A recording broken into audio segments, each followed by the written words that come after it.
شهر خير جئتنا اليوم تؤنس بيتنا رمضان ضيفا مثوبة بعد اشتياق زرتنا.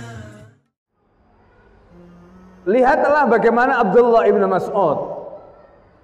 Abdullah ibn Mas'ud itu adalah sahabat Nabi. Dia masuk Islam ketika dia di Mekah.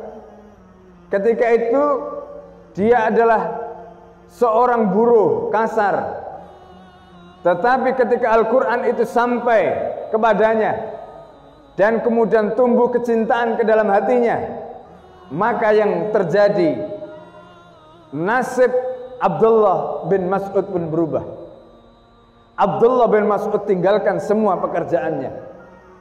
Dia abdikan dirinya kepada Nabi.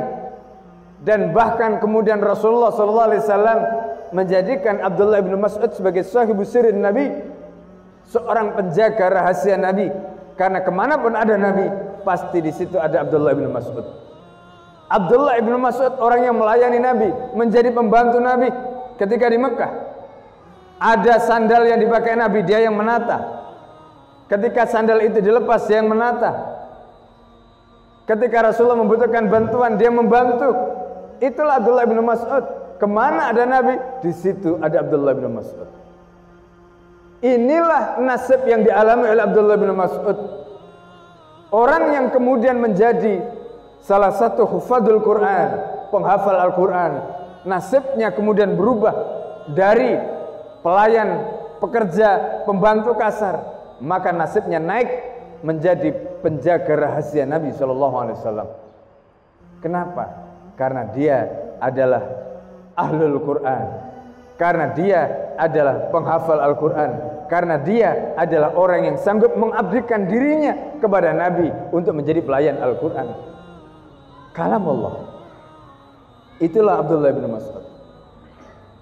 Kita lihat bagaimana Al-Quran mengubah sahabat Nabi.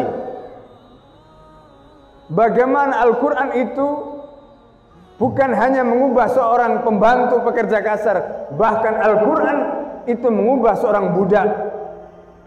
Budak yang dia menjadi budak kepada orang Quraisy.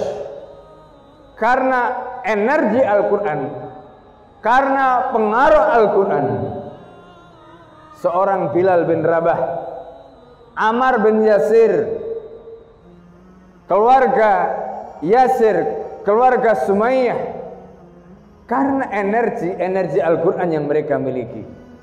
Apa yang kemudian mereka dapatkan? Seorang Bilal yang asalnya budak, kemudian dia akhirnya menjadi orang yang merdeka. Kapan dia merdeka? Setelah Al-Quran masuk ke dalam kalbunya. Meskipun dia mungkin awalnya bukan orang Arab, dia budak dari Abyssinia, Afrika, tetapi kemampuan dia memahami Al-Quran, Islam masuk di dalam dirinya melalui cahaya Al-Quran yang sampai kepadanya. Pada saat itu seorang Bilal bin Rabah yang asalnya budak akhirnya dimerdekakan oleh Abu Bakar As-Siddiq. Dan setelah merdeka, apa yang terjadi pada Bilal? Dia pun menjadi muadzin Rasulullah SAW. Muadzin bukan sembarang muadzin, karena adzan pada zaman itu merupakan simbol eksistensi negara Islam.